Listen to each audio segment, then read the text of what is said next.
Every day, a teenage girl endured endless torment. Trash dumped in her hair, cruel videos mocking her body spreading like wildfire through school chats. But the deepest wound came from her own teacher, who, after the girl exposed a hidden shame, slapped her hard and dragged her down the hall by her braids, amid waves of vicious laughter. Just as the gleaming scissors hovered to shear away her pride, the doors exploded open.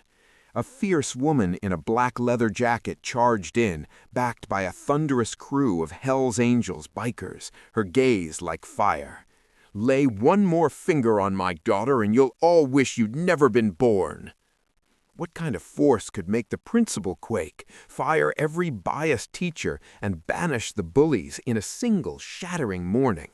Are you glued to your screen? Don't blink now. The truth is about to shake every shadow. The school parking lot reeked of exhaust and damp dawn air. But for her, the real storm brewed ahead. She pedaled in on her bike, chin up, eyes unyielding. The bully king, smug in his varsity jacket, blocked her way, one hand on his dad's sleek Tesla, the other concealing something sinister. One hand planted firmly on the hood of his father's gleaming Tesla, the other concealing something behind his back. Mason stood blocking her path, while Tyler flanked him, phone already raised and a wicked grin spreading across his face. "Get a load of this, boys. National Geographic's got nothing on Nia's hair," Tyler sneered, his camera zooming in tight to capture every strand of her box braids, his words cutting deeper than any physical blow. Mason let her stare him down for a moment before revealing the rusty chain from behind his back. It clanged heavily against the asphalt, the metal dull and corroded as if it had been abandoned in the rain for years. "Pick it up," he drawled lazily, like this was just another tedious routine he couldn't be bothered to skip. "It suits you perfectly. How about a little collar for a stray?" A few girls on the sidewalk snickered behind their hands, pretending not to watch, while Tyler kept filming, pushing the lens close enough that Nia could see her own unflinching face reflected on the screen, her dark eyes steady and unblinking. "Bet you hear that all the time, huh, Nia? All that dirt in your skin must be why you hide it in those braids. Keeps the fleas out," he spat, his voice echoing off the parked cars. Nia's hand remained steady as she bent down to pick up the chain, then rose to meet Mason's gaze, not with tears, but with a calm intensity that pierced straight through his smug facade.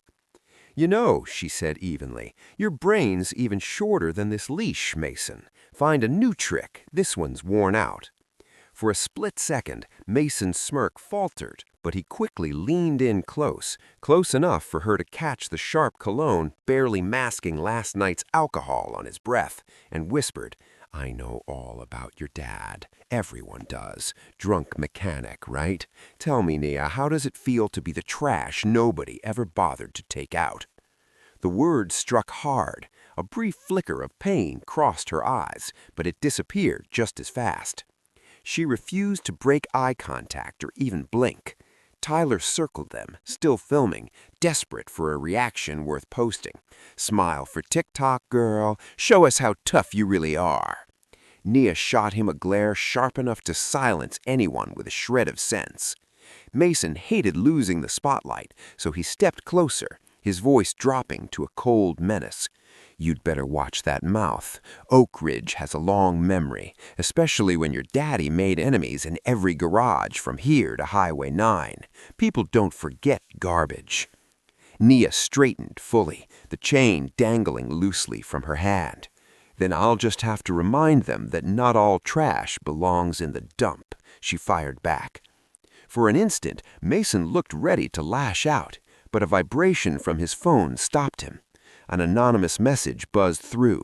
His lips twisted into a cruel grin again as he glanced at the screen. "Better enjoy today, Nia," he sneered, "because tomorrow you'll be lucky to have any braids left." He flung the chain at her feet and strutted away, pulling Tyler with him as the crowd parted like the Red Sea. Within seconds, an edited photo of the chain exploded across the school's group chat, captioned and already spreading like wildfire. Phones vibrated everywhere. Students stole quick glances upward before burying their eyes back in their screens, a wave of guilty, fleeting looks washing through the parking lot. No one dared speak to her directly, but whispers slithered down the hallways, some laughing, others simply relieved it wasn't their turn. Nia ignored it all, shoulders squared, steps deliberate, face revealing nothing. She had learned long ago that the only thing worse than being targeted was letting them see it hurt you. What she didn't notice as she passed the lockers and climbed the stairs was the faint shadow behind a second-floor classroom window.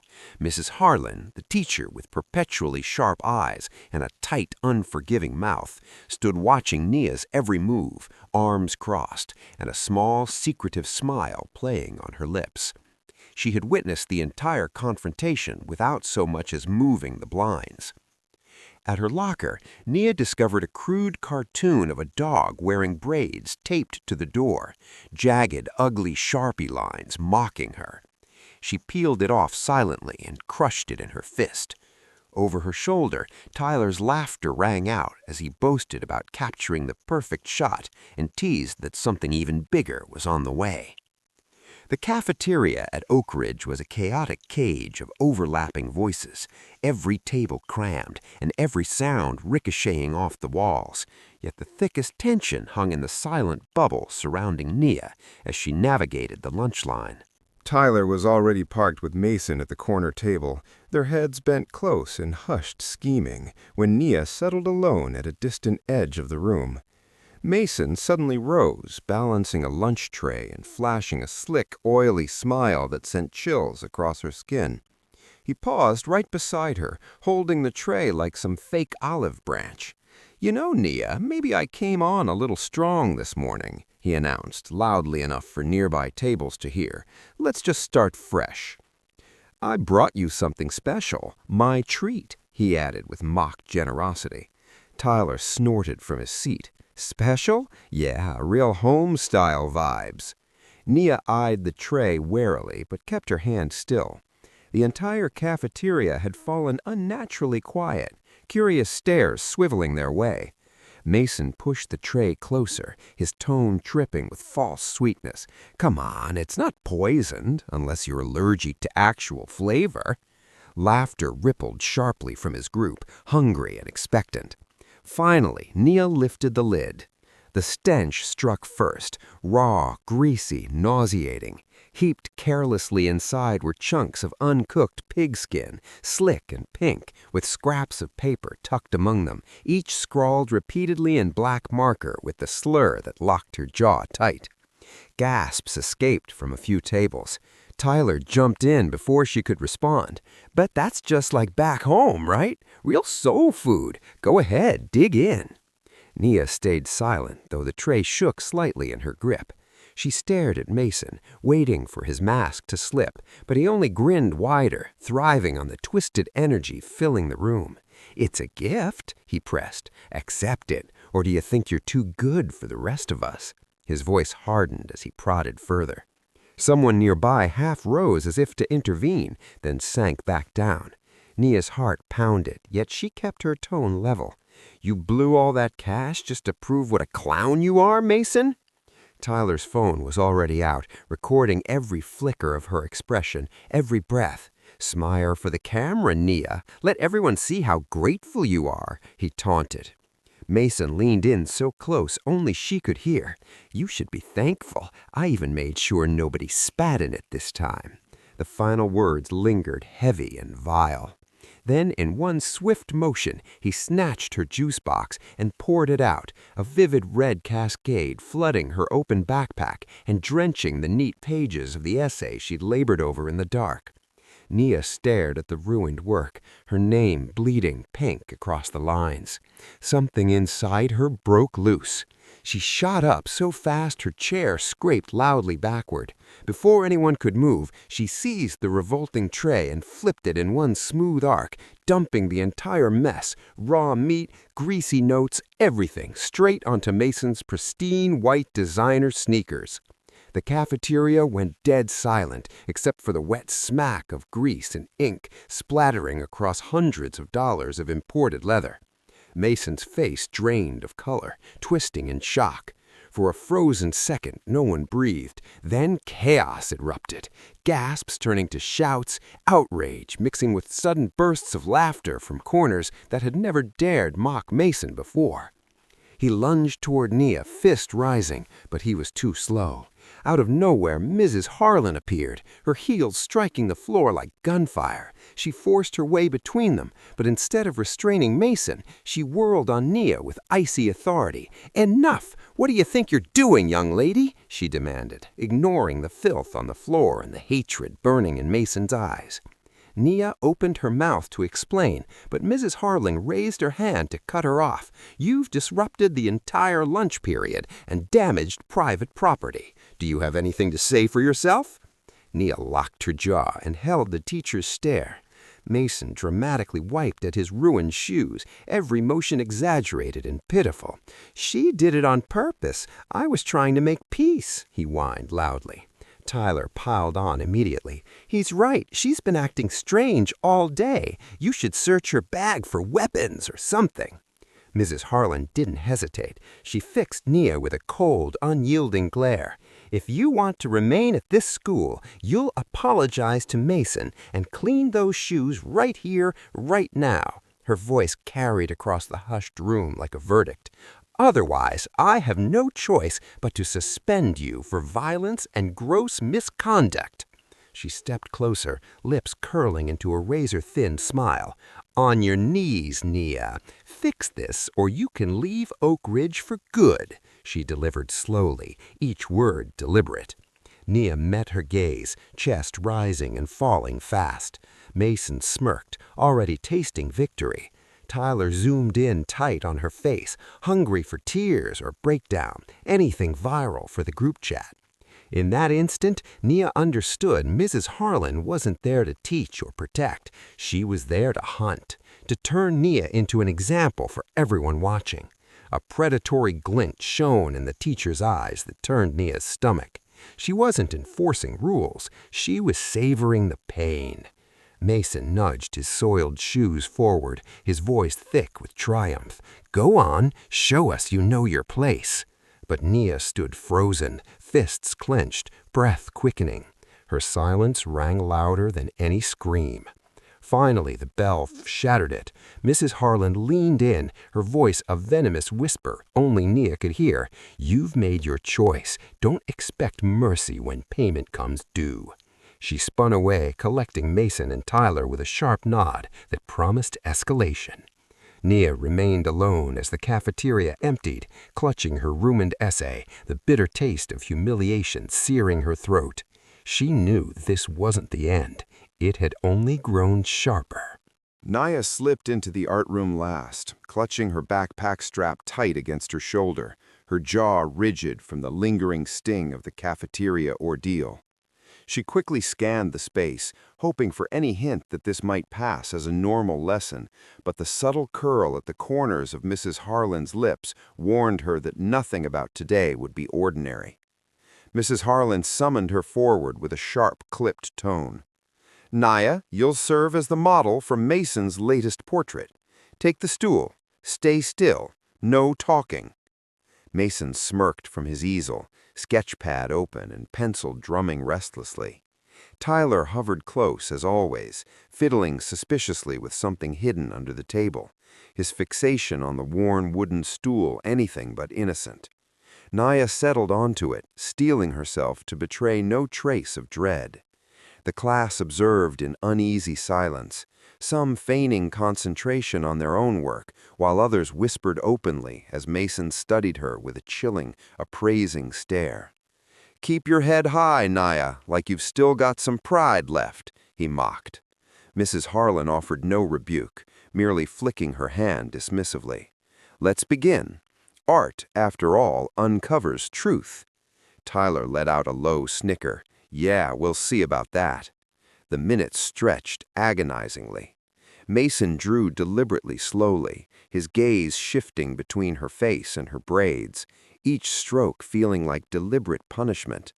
The real torment came not from his scrutiny, but from Tyler's unwavering focus on the stool's headrest, a tube of clear glue concealed in his hand as he swiftly coated the surface, fingers moving with practiced speed while his eyes rarely left Naya. No one spoke up, no one intervened. Naya maintained the pose, pushing down the growing itch on her scalp as the glue set in the stuffy air. She fixed her attention on the wall clock, silently counting down, determined not to grant them the satisfaction of seeing her fidget. When the bell finally sounded, Mason leaned back with a lazy stretch. "Finished. You might want to check the angle. She looks pretty stuck up." The class erupted in muffled laughter. Naya rose to leave, but her hair refused to follow. For one terrifying moment, she wondered if she was imagining it. Then the vicious pull registered, the tacky grip binding her box braids firmly to the headrest. She tried a careful tug, but searing pain flared across her scalp. Tears pricked her eyes, yet she gritted her teeth and pulled harder. A nauseating rip echoed through the room as several braids tore free, leaving raw, stinging patches behind. Tyler burst into loud laughter. "Guess the hair wasn't even real," he crowed, thrusting his phone forward to capture the wreckage. A voice from the back shouted, "Send it to the group chat." Naya held her head steady, battling the tears, cradling the bloodied strands in one trembling hand. The room dissolved into a cacophony of cruel jeers and overlapping voices. Mason merely shrugged as he packed up. "Maybe now you'll finally get the message," he muttered without meeting her eyes. Mrs. Harlan stepped forward, tone icy and detached. "Naya, if you're having issues with school property, take it to maintenance. Perhaps your hair wouldn't stick if you kept it cleaner." A stunned hush fell, quickly shattered by fresh waves of laughter. Naya refused to react. She bent calmly, collected the fallen braids from the floor, and slipped them carefully into her pocket. No one noticed the faint shake in her fingers. No one cared that she didn't cry out or crumble. She simply absorbed the agony and kept breathing. Staring fixedly ahead, she blocked out the ringing in her ears. As she exited, Mason deliberately bumped her shoulder, phone still glowing with a new message. Naya glimpsed the screen, one glaring word, "Mom." Her thoughts froze for an instant. At that precise second, Mrs. Harlan's phone vibrated. She answered in a soft murmur, "Yes, honey, I'm watching." The horrifying connection slammed into Naya like a bucket of ice water. The bully and the teacher, mother and son. The revelation chilled her to the core. Naya left the classroom without a single word, the fading laughter pounding in her skull, the burn on her scalp relentless. She moved numbly past the rows of lockers, clutching the torn braids, pausing briefly at the hallway's end to steady herself, every muscle taut with shame and a new razor-sharp resolve. That was the final time she would silently endure the hurt. From now on, she would deny them any satisfaction. The instant she stepped into the open air, raw pain transformed into fierce anger that crowded out all room for tears. She tucked the braids deeper into her pocket and continued walking, refusing to glance back at the classroom door where Mrs. Harlan and Mason lingered, watching with smug, unchallenged confidence. The bell had only just finished ringing when the hallways erupted into a frenzy of students, elbows bumping, sneakers squealing against the floor, voices climbing over one another in a chaotic rush. Nia pushed straight through the center, her expression impenetrable, fingers gripping tightly around the folded gradebook she had discovered hidden in the custodian's closet, her thoughts spinning through every page she had examined, every unfairly circled red mark, every name similar to hers, black, brown, failing for reasons that defied all logic. She headed directly to the main bulletin board, ripping away the faded old flyers and pinning the open gradebook squarely in the middle for all to see, then scribbling on a bright yellow sticky note, "A teacher who punishes with bias is not fit to teach." Murmurs spread like wildfire, phones emerged instantly, cameras clicked, and students who had suffered for years under Mrs. Harlan's iron rule stared at the exposed proof, some eyes lighting with tentative hope, others clouded with fear. A crowd quickly formed, drawn by the promise of drama, yet strangely hushed, the kind of quiet that settles before a violent storm. Mason shoved his way forward, Tyler right beside him, both wearing identical expressions of disdain. "What the hell is this? Feeling bold today, Nia? Think you're playing hero?" Mason scoffed loudly enough for everyone nearby to hear. Nia met his glare steadily, her voice calm yet razor-sharp. "Funny thing, I don't see your name anywhere in here. Guess even your mom couldn't manage to fail you." Students in the front rows blinked in shock, a few jaws actually dropping. The atmosphere grew thick with anticipation, as though everyone sensed a dangerous boundary had been crossed, but no one dared make the first move. Then Mrs. Harlan burst from the staff lounge, her heels hammering the tiles like rapid gunfire. Her gaze snapped first to the gradebook, then locked onto Nia, and something inside her fractured. "You insolent little brat! Who gave you permission?" she snarled, voice trembling with rage. In an instant she closed the distance, seizing Nia by the collar and jerking her forward, her open palm crocking across Nia's cheek with a sound sharp enough for even Mason to wince. "You think you can humiliate me? You think you can expose me in front of these worthless kids?" Mrs. Harlan shrieked, her hold relentless. The crowd recoiled, bodies pressing back against lockers, yet no one intervened. Nia's cheek burned fiercely, but she stared back defiantly, refusing to avert her eyes. Mrs. Harlan wasn't done. She twisted her fingers deep into Nia's braids and began dragging her the full length of the hallway, venom pouring out. "You want to act the victim? You want to be some martyr? I'll show you real consequences." Nia scraped her shoes against the floor, biting back any cry, determined not to hand Mrs. Harlan that triumph. Students shrank aside, some openly filming, while most averted their gazes, paralyzed by fear or numbness. Tyler lingered close, phone aimed squarely at Nia's face, narrating gleefully. "Yeah, teach her a lesson, Mrs. Harlan. Show her what happens to snitches." Mrs. Harlan hauled Nia to the floor in full view of everyone, yanked a pair of scissors from her pocket, and pinned her knee into Nia's back. "This is what happens when you defy me. I'll cut away every last shred of your pride," she hissed, lifting the blades high. Nia went rigid, nails digging into her palms as the crowd held its collective breath, uncertain whether this was truly happening, uncertain if anyone would finally act. Mrs. Harlan seized a thick handful of Nia's box braids, poised to shear them off. Suddenly, a deafening roar ripped through the corridor, tires screeching, double doors bursting inward with metal twisting and glass shattering everywhere.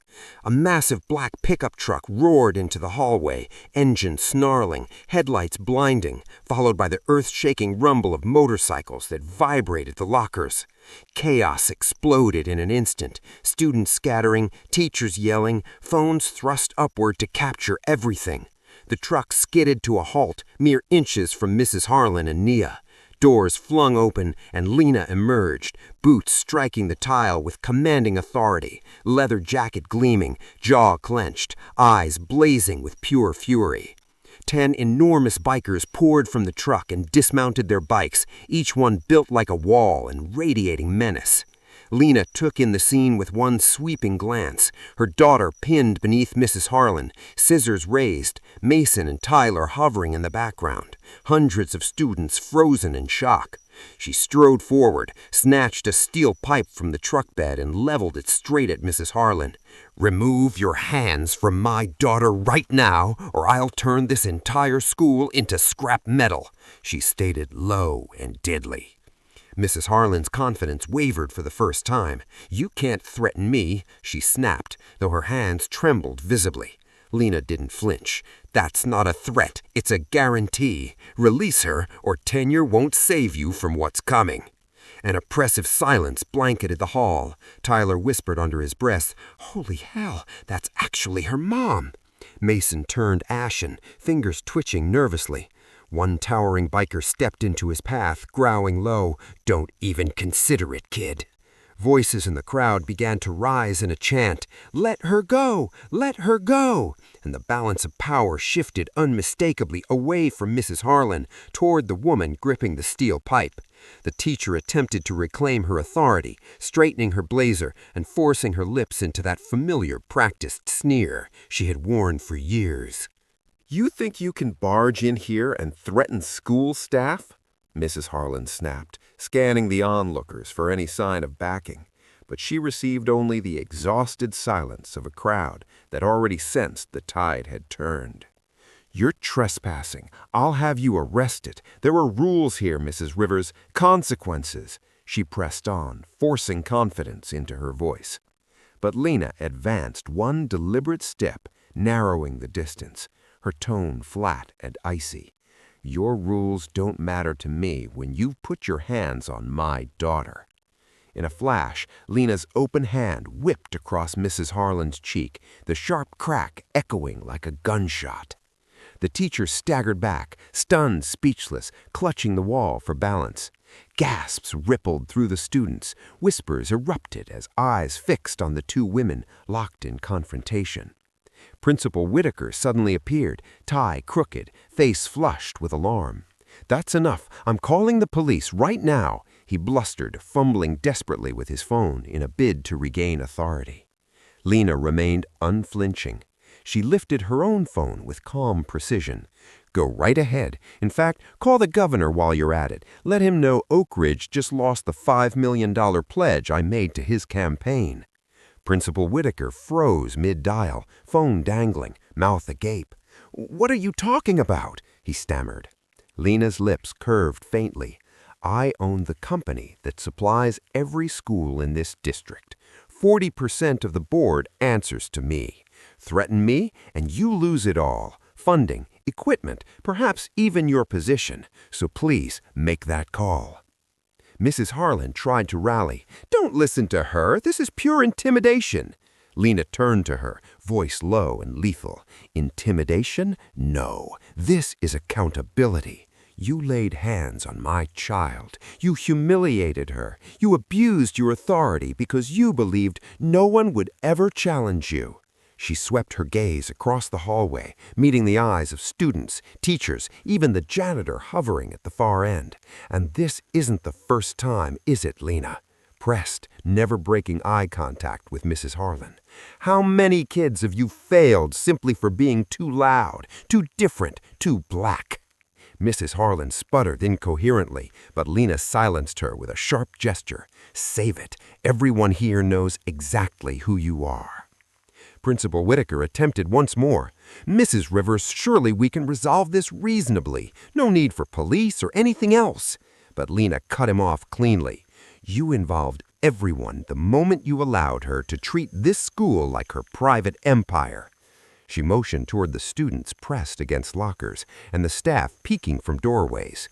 "You permitted this, and now you'll face the consequences.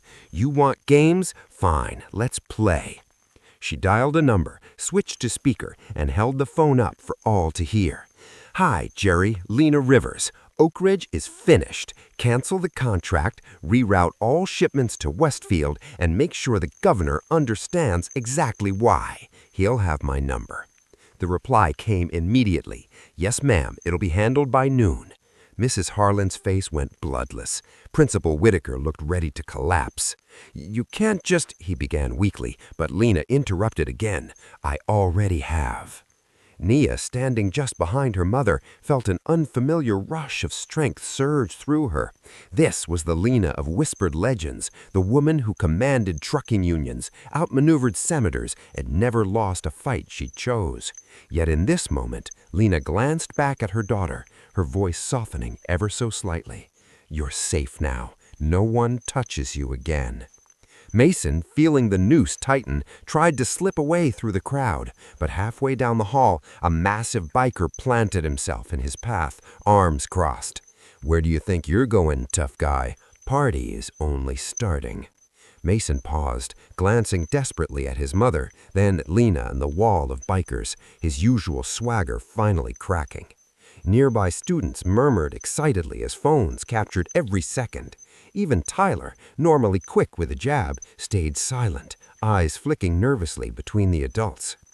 Lena turned her attention to the entire hallway, ensuring every student, teacher, and bystander heard her clearly. Listen carefully. This isn't about money. It's about respect. If you believe bullying, bigotry, or corruption will be tolerated at Oak Ridge for one more day, think again. Every single person here deserves to feel safe, to be heard, to walk these halls without fear. Her words landed with unwavering force. If you're part of the problem, fix it, because if another story of a hurt child reaches me, you'll answer to someone far worse than the school board. Mrs. Harlan, thoroughly humiliated and still reeling, made one last attempt.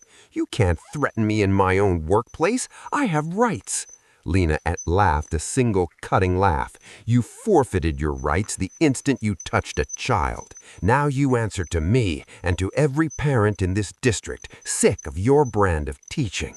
The crowd began to stir. Some teachers quietly retreated, while more students edged closer to Nia, pulled by the raw power emanating from mother and daughter.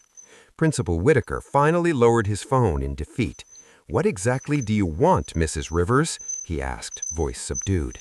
Lena met his eyes without mercy. Accountability, real apologies, and Mrs. Harlan gone today. No further words were needed. The authority in the hallway now belonged entirely to the woman in the leather jacket and the young girl standing beside her. For the first time, Nia felt a genuine sense of security. Mason tried once more to back away, but the biker halted him with a glare that promised consequences. "Not so fast, kid. You've got plenty to answer for." Lena remained at the heart of the turmoil, not merely as a mother, but as an unstoppable presence no one at Oak Ridge could overlook.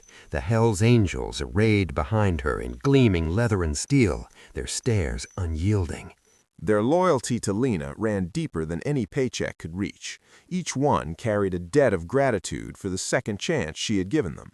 A steady job, a lifeline no bank would ever comprehend, and today every single one stood firmly behind her. Mason, struggling to pretend the chaos didn't rattle him, found himself isolated in the courtyard, encircled by the menacing ring of motorcycles. He cast a frantic glance toward his usual crowd, but most friends dissolved into the onlookers, avoiding any contact with the bikers' stares. Lena kept her voice level and calm. She simply nodded, and one enormous biker advanced, hands like slabs of concrete, extending a buzzing electric clipper. "Your turn now, pretty boy," he growled roughly. Mason jerked back. "No way, you can't force me. My mom—" Lena interrupted sharply. "Your mom isn't rescuing you today. You thought it was hilarious to take a girl's hair, now feel it for yourself." She pointed to the clippers. "Want to make amends for what you did to Nia? Do it right here, in front of everyone you spent years trying to impress." The crowd went still, phones raised, some already cheering quietly, while others couldn't bear to watch. Mason attempted a dismissive laugh, but his hand betrayed him with a visible tremor. "You're all insane," he snapped, yet no one stepped forward to help. Even Tyler backed away, eyes glued to the ground, reduced to a shadow of the cocky instigator he had always been. Lena's tone grew harder. "Either shave it yourself or one of my guys will assist. Your call, Mason." The biker extended the clippers once more, and this time Mason grabbed them, his false confidence shattering. He pressed the vibrating blades to his flawless hair and carved a shaky stripe straight down the center of his scalp. Gasps swept the crowd, followed by tentative laughter that quickly swelled. Each swipe removed more than hair. It dismantled his armor, his protection, his entire sense of superiority. When Mason finally stopped, his head uneven and scraped raw, Lena approached without a trace of sympathy, only resolute finality. "Now you understand how it feels to lose something irreplaceable," she said. "Let's see if you can walk these halls with the same courage Nia showed." The bikers murmured approval, some folding thick arms, while others eyed the students who once idolized Mason, now shrinking back in discomfort. Tyler, face drained and slick with sweat, collapsed to his knees, voice breaking. "Please don't let them hurt me. My dad works for your company, Mrs. Rivers. I swear I never meant for any of this."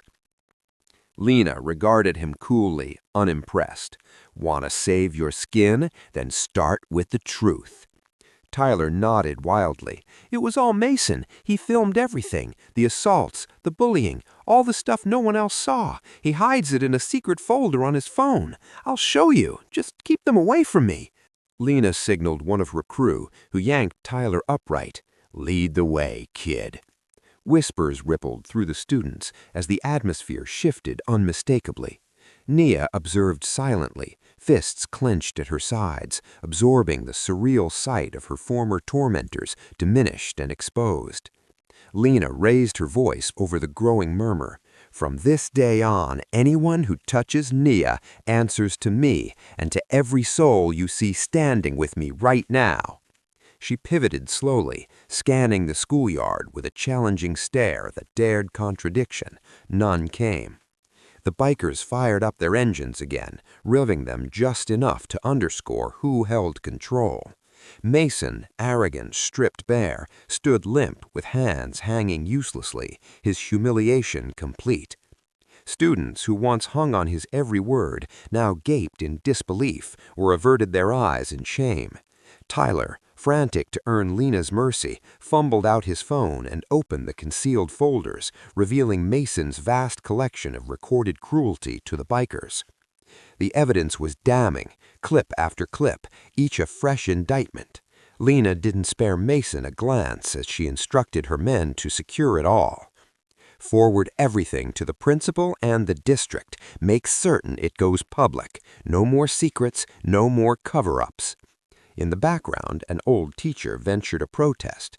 "Mrs. Rivers, this isn't the proper way to—" One of the Hell's Angels silenced him with a single piercing glare. "The old way failed. Maybe this one won't?" A handful of formerly bullied students edged closer to Nia, offering wordless gratitude through small nods and shared looks of relief. The entire day's power structure had inverted completely. Mason, bald and defeated, could only stand mute and absorb the fallout. As Lena proclaimed firmly, "No one touches my family, and if you believe you're untouchable, guess again." Oak Ridge now operated under a new reality. The message rang unmistakable. A profound, heavy silence settled afterwards. The school, the bullies, the entire system, overturned in a manner no one would forget any time soon. Lena marched straight into Principal Whitaker's office without knocking. The sharp echo of her boots sliced through the forced civility of the thick office carpet as Lena entered without ceremony. Principal Whitaker glanced up from his desk, sweat already beading on his forehead, while Mrs. Harlan sat rigid in a leather chair, gripping a folder as though it might shield her. Lena wasted no time. She dropped a hefty file onto the gleaming wood surface, the impact resounding in the charged silence. "This is how it ends," Lena stated, her voice cutting like steel.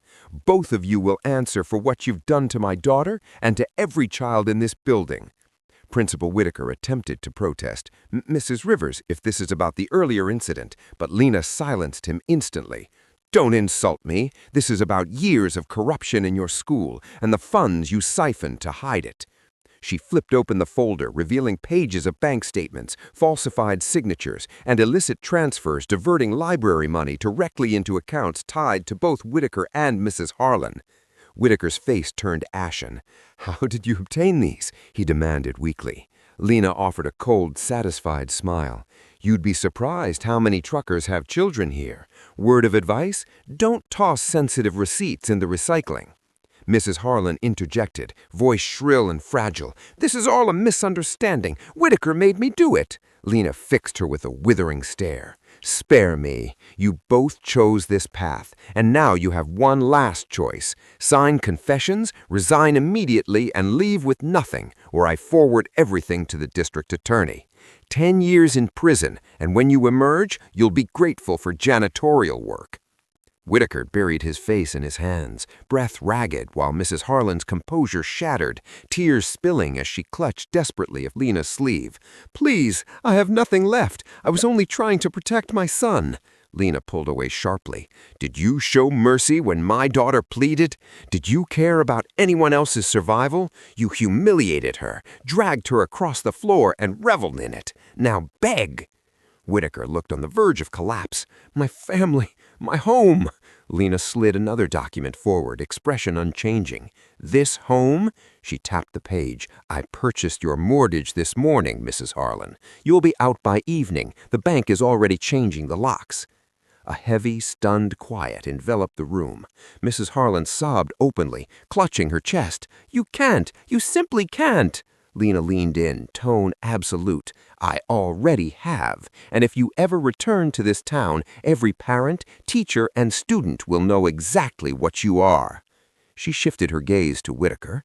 "You're no leader, just a coward cowering behind a desk, enabling harm to children because you feared losing control. Well, you've lost it now." Whitaker's hand trembled as he grasped the pen, eyes clouded with terror and disgrace.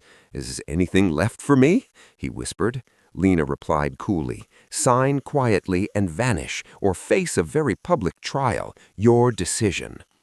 The pen scraped across the resignation forms, each stroke marking the unraveling of a career, while Mrs. Harlan signed hers through blurred tears that smudged the ink. Lena gathered the documents carefully, pausing to survey them both, Whitaker slumped in defeat and shame, Mrs. Harlan hollow and weeping.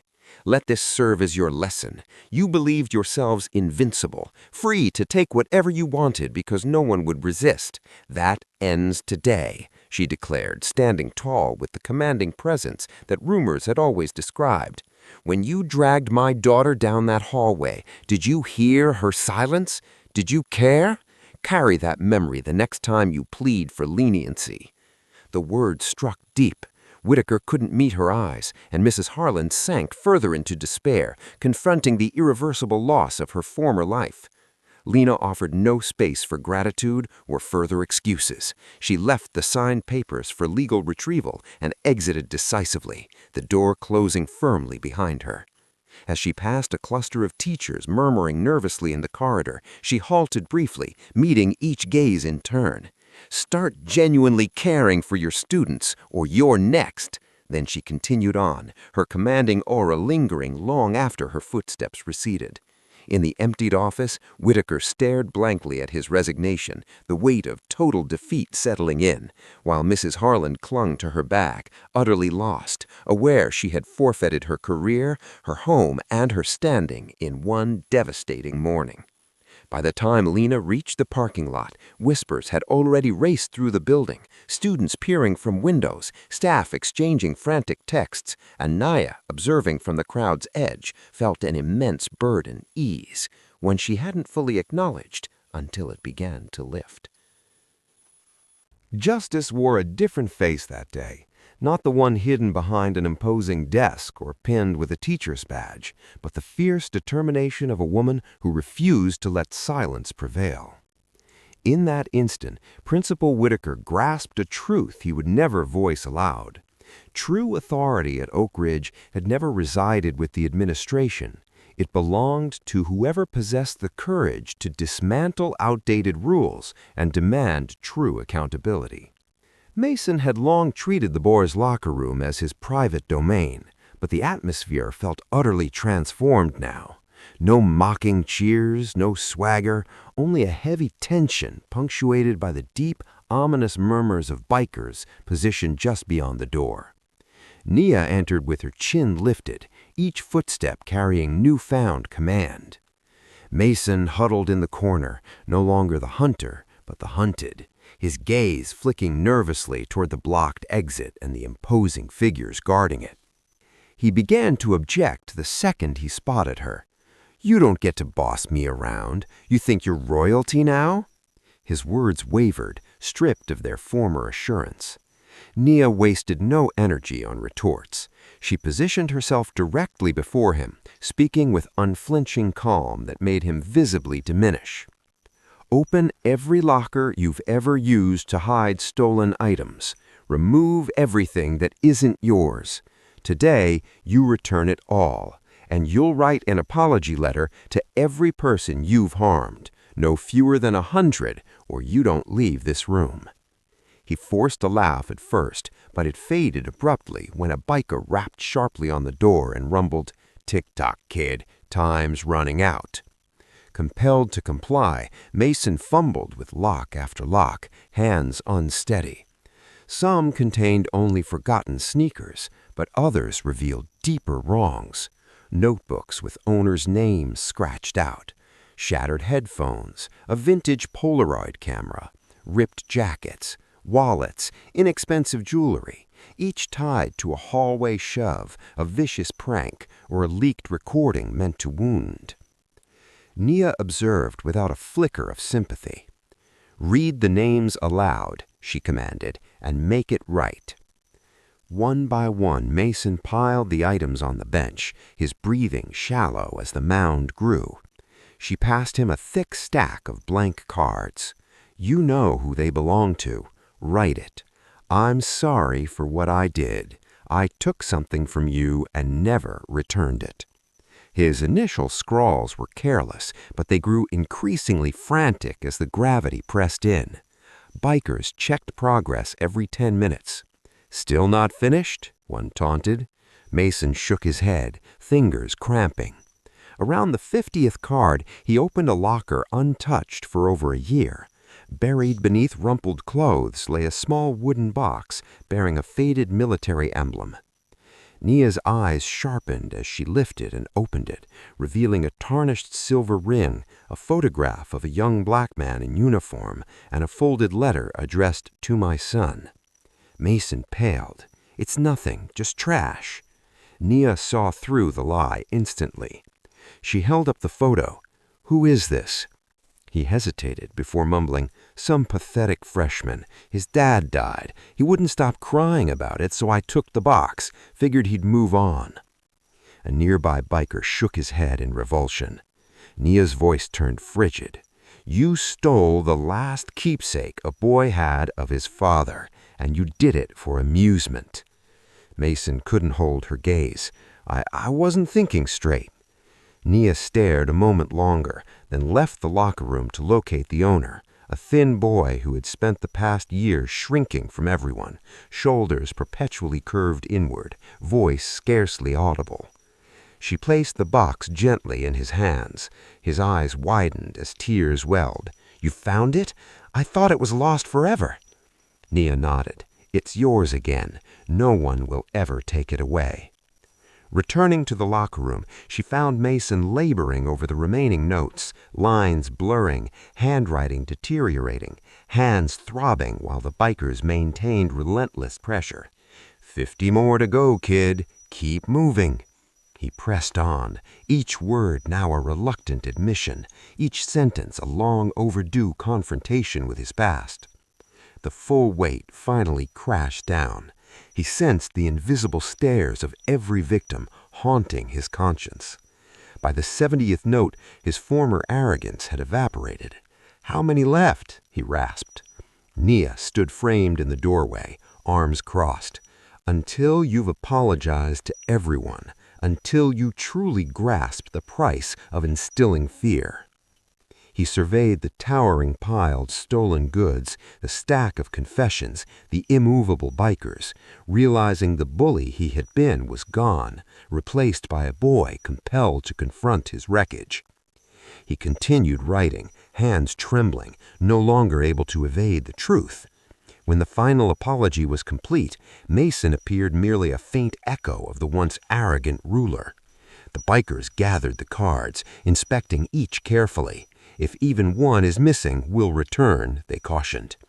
Nia collected the restored belongings and began to distribute them to their owners, students now regarding her with fresh admiration. She prioritized the boy with the military box. "Thank you," he whispered. "I never believed anyone would fight for me." Mason remained slumped, staring at his empty hands as the crushing reality enveloped him. He finally comprehended that cruelty's true cost far exceeded anything he had imagined, and Nia, standing resolute, recognized that justice extended beyond mere punishment. It meant restoring dignity to those from whom it had been stolen. Lena emerged first, flanked by Naya and a small group of parents who had at last summoned the bravery to stand in the open daylight.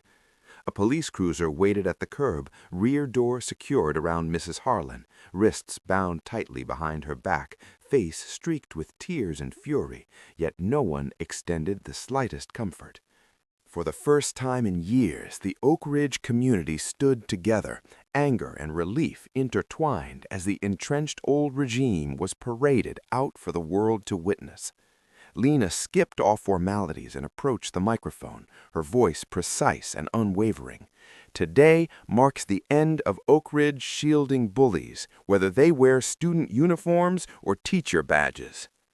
Today, every parent, every student, every viewer will witness the unvarnished truth. She signaled the officers who escorted Mrs. Harlan forward, the woman's steps deliberate and slow, chin lifted in a final display of defiance. Parents booed loudly, some hurling accusations, others turning away in revulsion. Lena motioned to a student clutching a tablet. "Play it." Across the large screen erected by the news teams, footage burst to life, clips of Mason and his crew trapping freshmen in corners, Mrs. Harlan's venomous comments reverberating through classrooms, children weeping in hallways while their cries fell on deaf ears. The crowd surged closer, some sobbing openly, others filming with unsteady hands. Reporters shouted questions in rapid succession. "Mrs. Rivers, what do you seek for your daughter now? How long has this persisted? Will you file charges against the district?" Lena's response remained measured and firm. "I demand accountability from every adult who turned a blind eye. I want genuine change, not only for Naya, but for every child ever told to stay silent." Behind her, Naya stood tall, gaze fixed on Mrs. Harlan, her expression revealing no triumph, only weariness laced with faint relief. As officers pied the teacher onward, one mother spat at her feet. "You destroyed my son's life. You never cared." Mrs. Harlan attempted to reply, but her words drowned in the rising tide of outrage. A father shouted, "We trusted you." Another shook his head bitterly. "You failed them all." Mrs. Harlan's facade finally fractured. For a brief moment she appeared not as an authority figure, but as someone confronting the full burden of her actions. Lena raised a hand for quiet. "You've all seen the proof. The district has it, the police have it, and every media outlet here will receive copies. No more concealment." She glanced back at Naya, who stepped forward, voice steady despite the visible effort of public speaking. "We deserve schools that safeguard us, not penalize us for being different. We need adults who truly listen, and we need one another." A wave passed through the assembly. Students moved to stand beside Naya. Parents nodded in agreement, finally viewing her as more than a headline. Amid the turmoil, a gray-haired man pushed forward from the rear, eyes glistening. "That woman expelled me 10 years ago. She fabricated claims to the board, said I threatened a teacher. I lost my scholarship, my future, yet here I stand." He looked directly at Naya, voice rough with emotion. "Thank you for showing the courage I never found." A hush fell, then isolated clapping began, and swelled into thunderous applause that enveloped Naya and all who stood with her. Mrs. Harlan, cuffed and degraded, stared fixedly at the pavement as officers placed her in the cruiser. Former colleagues averted their faces, offering no defense. As the vehicle departed, Mason's pale face appeared at a window, panic carved deep. He watched his mother collapse into silent, heaving sobs in the back seat. For the first time, Mason grasped the true meaning of total loss, not merely status, but the fragile security he had constructed by destroying others. Lena waited for the ovation to subside before addressing the press once more. "This is merely the start. Oak Ridge will conceal its secrets no longer. Every school in this district is now on notice. Investigations will follow, leadership will change, and genuine consequences await anyone who believes themselves exempt from rules. Journalists nodded furiously, jotting notes and phoning editors. The intent was unmistakable. The former order had crumbled. Naya remained beside her mother, sensing countless eyes upon her. The lingering tug of trauma mingled with emerging relief. Wounds from years of enforced silence would not mend instantly, but the initial fractures had irreparably breached the facade. Students who had long kept their gazes lowered now lifted their heads, some even managing tentative smiles. Parents, once paralyzed by fear, now perceived a viable path ahead, forged by a young woman determined not to let her narrative conclude in quiet submission. The sun sank low over the scrapyard, bathing the scene in hues of rust and flame. Nia lingered at the scrapyard's edge, observing Mason as he trudged through heaps of mangled metal, his orange vest streaked with oil, palms raw and blistered from endless hours of grueling toil. He seemed diminished now, shoulders rounded inward, all trace of his former strut erased by exhausting work and unrelenting realities. When he spotted her, his expression wavered between bitterness and desperate appeal. "Nia, please, you have to speak to your mom. She won't hear me out. This isn't for me," he pleaded, voice tight and unsteady, gaze shifting nervously. "Haven't I suffered enough?" Nia offered no immediate reply. She matched his slow pace along aisles of wrecked vehicles and twisted scrap, each step measured and intentional. At last, she halted before the enormous compactor, the hulking machine capable of reducing anything to worthless scrap. Nia reached into a pocket and withdrew the corroded dog chain, the very one Mason had flung at her feet that fateful morning, the symbol that ignited it all. She raised it, letting the fading light catch on the pitted links. "Remember this?" she asked evenly. Mason averted his eyes, shame darkening his features. Without further comment, Nia hurled the chain into the compactor's maw. She stood silent, allowing him to watch as the relentless jaws pulverized the metal into powder, the grinding roar reverberating across the yard. "That was your power, Mason.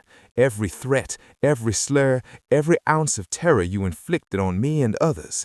It's destroyed now," she said. His voice cracked as he tried to respond. "I was desperate. I lost it all. I only wanted the punishment to end." Nia shook her head gently. "You wanted it to stop only when it reached you. When you held the advantage, you mocked our suffering." Mason's hands trembled. "You can't imagine losing your friends, your mom, your whole future in a single day. You won. You got your payback. Just convince your mom to let me go home." Nia regarded him steadily for a long pause.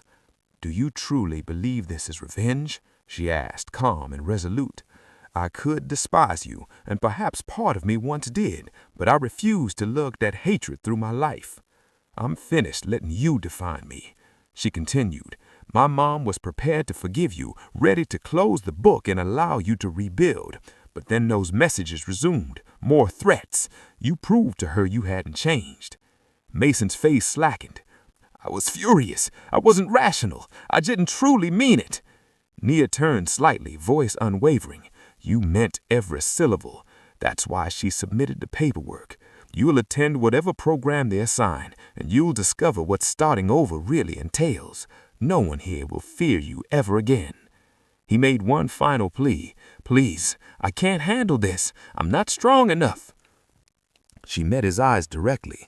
"That's the first truthful thing you've admitted. Maybe if you'd chosen honesty earlier, you wouldn't be standing here now." Silence enveloped them, interrupted only by far-off metallic clangs and crows wailing overhead. Nia extended no consolation. She saw no need. She allowed Mason to fully absorb the isolation his actions had earned. Then, softly, she added, "None of us can rewind time. You set out to crush me, yet you crushed your own prospects instead."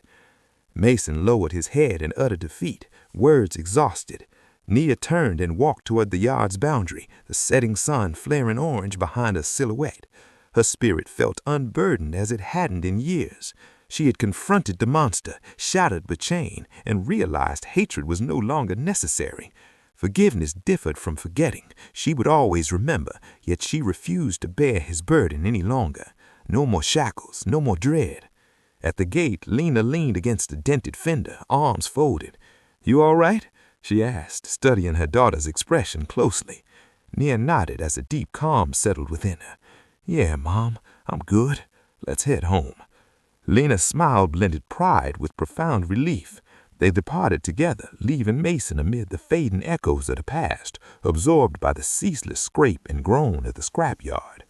That night, Nia slept more peacefully than she had in months, having grasped that dominance rooted in cruelty holds no true strength, that chains intended to bind you can be reduced to nothing when courage allows release. Her inner struggle had concluded, not through violence or retribution, but through quiet, persistent refusal to remain diminished, and in that victory she claimed far more than Mason could ever comprehend. The kitchen lay hushed, save for the refrigerator's low drone and the gentle simmer of water on the stove. Nia sat at the kitchen table, elbows resting on the worn wood, her eyes fixed on the steam curling from a cup of ginger tea cradled in her man's. The house still hummed with the aftershocks of the past week's upheaval, feeling hollow and fragile.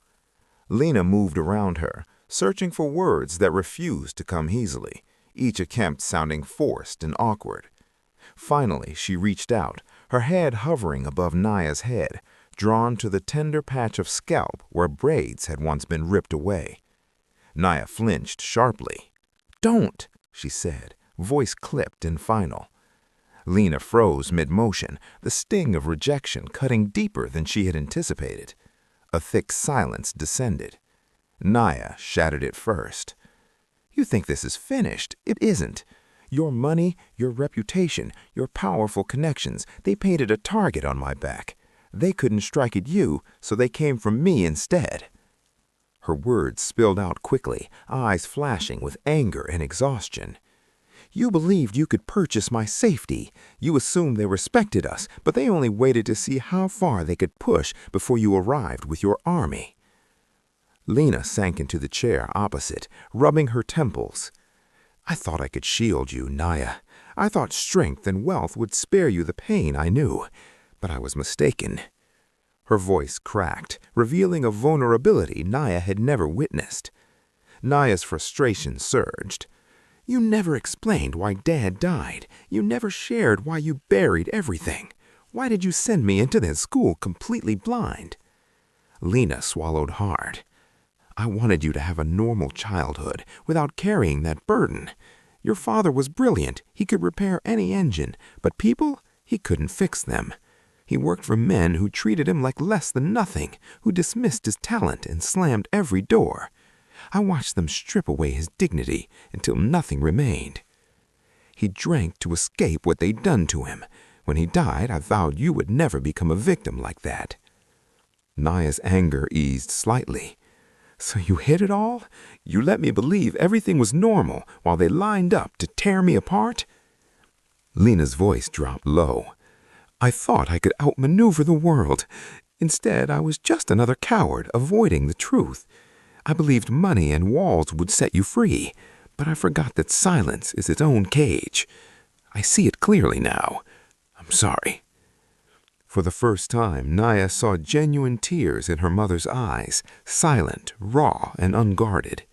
They sat together, two women who had each endured more loss than words could capture.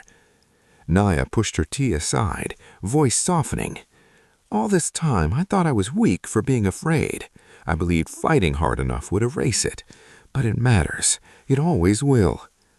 Lena reached for her daughter's hand, and this time Nia allowed the touch. "You're strong because you keep moving forward, not because pain never touches you, but because you refuse to let it define you. That's not something I taught you. It's something you discovered yourself." Nia let the words settle, the anger losing its edge. "You wanted to protect me, but what I truly needed was your trust, your honesty, even when it hurt." Lena squeezed her hand gently. "I know. I should have shared everything. We could have faced it as a team instead of alone." Exhaustion washed over them both. Outside, judgment still simmered, but in the warm glow of the lamp and the scent of ginger, something tender began to emerge. Lena spoke quietly, almost in a whisper. "I always believed I was the strong one, that control meant never showing weakness. But you taught me that real strength sometimes means speaking the truth, releasing pride, and letting someone else share the burden." Naya's eyes shimmered. "I don't want to be a symbol or a victim, Mom. I just want to live, to repair what I can and help others rise too." Lena nodded, tears tracing her cheeks, pride blending with sorrow. "We'll do it together. No more secrets." They embraced then, a long-held tension finally releasing. The past would not vanish, but from these broken pieces something more resilient could be forged. "We're not merely punishing the guilty," Lena said, voice steady once more. "We're rewriting the rules for everyone." Naya returned the embrace, feeling for the first time in years that she was no longer fighting in isolation. That night the wounds seemed slightly less painful. In the soft flicker of kitchen light, Naya saw not only her mother's strength, but also her fragility, understanding that their shared power lay not in muscle, wealth, or stubbornness, but in the courage to speak truth, confront pain, and reject both hatred and silence. Tomorrow would bring fresh challenges, yet tonight the cycle had broken, if only for a moment. For the first time, Naya sensed that home was more than a refuge. It was the starting point for a shared fight for justice. Naya's first day in the garage began before sunrise, long before the city stirred and the world recalled her name. Naya arrived in oversized borrowed work boots and her faded oldest hoodie, mentally preparing for the ordeal ahead while the sky was still dark. Lena provided no preferential treatment or detailed advice. She merely nodded once, placed a set of keys in her hand, and stated firmly, "Earn your place, no shortcuts or favors." Every mechanic and biker scattered across the sprawling garage, most built like tanks and marked by visible scars or deeper invisible ones, paused their tasks to glance her way. Several smirked openly. A couple exchanged subtle elbows, sharing silent amusement at the idea of the boss's daughter trying to fit in. Naya refused to waver. She met each skeptical stare with unwavering calm and an inner resolve that spoke louder than words. Rocco, the commanding leader of the biker group and easily the most formidable presence in the entire building, summoned her with a curt gesture. He embodied the kind of hardened white man Naya had been taught for years to approach with caution. Rippling muscles, extensive tattoos, and an unflinching stare designed to measure anyone's mettle. He placed a heavily rusted wrench in her palm and directed her attention to the far corner stacked with decrepit motorcycles awaiting salvage. "Strip it down completely. Every bolt, every wire, every single panel. Have the clean frame ready for me by sunset, and figure it out without asking for assistance." No one voiced any support or encouragement. The crew watched intently, some even placing quiet bets on how quickly she would throw in the towel. Naya refused to waver. She met each skeptical stare with unwavering calm and an inner resolve that spoke louder than words. Rocco, the commanding leader of the biker group and easily the most formidable presence in the entire building, summoned her with a curt gesture. He embodied the kind of hardened white man Naya had been taught for years to approach with caution. Rippling muscles, extensive tattoos, and an unflinching stare designed to measure anyone's mettle. He placed a heavily rusted wrench in her palm and directed her attention to the far corner stacked with decrepit motorcycles awaiting salvage. "Strip it down completely. Every bolt, every wire, every single panel. Have the clean frame ready for me by sunset, and figure it out without asking for assistance." No one voiced any support or encouragement. The crew watched intently, some even placing quiet bets on how quickly she would throw in the towel. Naya dismissed the doubt hanging in the air, collected her tools, and plunged straight into the work. The initial hour proved chaotic and unforgiving. Incorrect sockets, screws frozen in place, panels that resisted as if permanently fused to the frames. Thick oil coated her arms up to the elbows, scraped her knuckles until they bled, and saturated her clothing completely. Her palms throbbed relentlessly, but she pressed forward without pausing or displaying any sign of distress. Sweat streamed down her face and back as she contorted beneath the bikes, grappling with bolts that hadn't budged in decades. When the lunch break finally arrived, her jeans were thoroughly blackened with grime, and her hands unrecognizable under layers of dirt. One of the men tossed a wrapped sandwich her direction, accompanied by a derisive sneer. "You really think you've got what it takes for this?" She consumed it standing, jaw set tight against any retort. Rocco observed from the opposite side of the shop, his expression giving nothing away. As the 6th hour dragged on, the challenges intensified. The straightforward components were exhausted. She now contended with electrical wiring, twisted into impossible knots, and control levers seized solid by years of rust accumulation. Gradually, the men around her shifted from dismissal to reluctant curiosity. She uttered no complaints, requested no pauses, simply battled through the tangled mess with dogged persistence. One biker deliberately let a heavy toolbox clash near her workspace, acting as if it were accidental. Yet, when Naya lifted her head, his face revealed no mockery, only a quiet, grudging respect that she immediately recognized and internalized. After a full 12-hour marathon, Naya hauled the completely stripped frame across the concrete floor, every muscle in her body protesting loudly. She released it at Rocco's feet with labored breathing, eyes gleaming through exhaustion with undeniable accomplishment. "Finished," she announced simply. He inspected the bare metal thoroughly before turning his attention to her. No grin appeared, but he maintained steady eye contact. "I figured you'd tap out long before now," Rocco conceded. "Most new blood doesn't make it past supper." Naya swiped sweat from her forehead. "Quitting isn't in me. Not for you, not for anyone." Several crew members offered subtle nods, silent acknowledgement shining in their eyes. From that instant, the garage dynamic transformed perceptibly. She had shed the label of merely Lena's daughter. A few days passed before Rocco threw her a set of industrial-grade clippers and a handheld metal saw. "Ever operated tools like these?" She admitted she hadn't, with a shake of her head.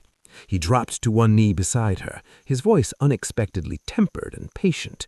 "We don't demonstrate these for entertainment. Clippers and saws can demolish metal or meticulously restore it, entirely dependent on the person in control. Mastery over your emotions is crucial. Lose composure and you risk your own hand or destroy the piece. Keep steady hands and a clear mind. Commit that to memory." Naya absorbed each instruction intently. As she began practicing cuts, Rocco continued speaking. "Take a good look at this crew. Black, white, Latino, Vietnamese, every background represented. It makes no difference here. Contribute fully and you're one of us. We operate by our own principles. Unwavering loyalty, brutal honesty, mutual respect. Make mistake, own it and correct it. Require aid, voice it plainly. Skin tone carries zero weight when genuine honor is present." He rolled up a sleeve to display a prominent scar. "The man who put this here was closer than blood. We don't waste energy fighting over appearance. We fight to ensure everyone keeps progressing." For Naya, who had grown up internalizing that race invariably defined interactions, the philosophy resonated profoundly. Her skills advanced swiftly. Within the week, she dismantled engines with precision and operated the saw with a confidence that continually surprised her own expectations. She no longer registered judgmental glances or hushed comments. The ultimate evaluation materialized with an incoming shipment, 3 severely damaged motorcycles, each demanding unique salvage approaches. Rocco teamed her with 2 veteran mechanics. Instruct her correctly, where there will be consequences. The seasoned pair challenged her rigorously, yet the motivation stemmed from professional standards rather than hostility. When Naya outperformed expectations by completing her assignments first, they extended firm handshakes, their expressions conveying authentic camaraderie rather than condescension. That evening, Lena appeared in the break room bearing a steaming mug of tea. "You've surpassed every expectation I held," she remarked softly. "You're constructing something enduring and meaningful." Naya nodded, bone-tired yet deeply content. "This is what I truly needed, Mom, to validate it for myself, beyond proving anything to others." Lena placed a reassuring hand on her shoulder. "That's the essence of genuine strength, not fueled by fury or retribution, but on unrelenting perseverance." They exchanged a knowing smile, no further words required. The most significant shift occurred several days afterwards. Rocco extended an invitation to join the full crew for a Sunday ride, a privilege bestowed only to those considered fully integrated. Before setting out privately, he drew her aside. "You're prepared now," he affirmed while handing over a helmet, "yet true strength involves maintaining composure when circumstances intensify. Anyone can accelerate wildly, not everyone masters when to ease off." The surrounding bikers murmured agreement. "We've all endured scorching roads before, Naya. Stay with us and you'll never face one alone." Mounted on the motorcycle, with wind rushing against her skin, Naya experienced a liberation utterly foreign to her school experiences, a pure, untamed exhilaration unrelated to overcoming adversaries. She finally comprehended that the instruments in her grasp served not solely for defense, but for creation, restoration, and innovation. Authentic power resided not in inflicting reciprocal harm, but in achieving self-command. After returning to the garage, Rocco delivered a solid pat on her back. "Outstanding effort, kid. You've legitimately earned your patch today." Companions added their commendations, ranging from subdued nods to hearty exclamations. Naya scanned the familiar space, emotions swelling within her chest. She was no longer defined as victim or simply offspring. She had become mechanic, rider, an integral sister united by steel and oil. The demanding work had profoundly reshaped her. The formerly intimidating brotherhood now irradiated the warmth of true home. Completing her final assignment that day, Lena approached with a fresh set of keys. "Give her a proper test," she encouraged. Naya mounted her first complete rebuild and guided it onto the secluded track behind the facility. She gradually increased the throttle. The engine's powerful rumble reverberated through her entire frame. No spectators cheered or mocked. It existed solely as Naya, the motorcycle, and boundless wind. She released a laugh that felt utterly authentic and liberating. Every passing distance reinforced her rightful belonging. That night, she gathered around the crew around a weathered table, partaking. The atmosphere in the Oak Ridge Auditorium bore no resemblance to the heavy dread that once saturated those walls. For the first time, students assembled for an event that carried genuine weight far beyond routine assemblies or obligatory festivities. Banners draped everywhere proclaimed Crown Act celebration, free your hair, love yourself, and attendees entered tentatively at first, hesitation giving way to confidence upon spotting the organized rows of styling stations and top black hair professionals from across the city arranging combs, extensions, and tools with practiced ease. The new principal, tall and authoritative yet perpetually warm with a ready smile, greeted everyone at the entrance. Young people who had hidden their natural textures for years beneath caps or subjected them to harsh straightening now displayed coils, curls, and elaborate braids openly, exchanging anxious looks that gradually melted into visible pride. Naya circulated among the stations, clipboard in hand, ensuring each registered participant connected smoothly with a stylist.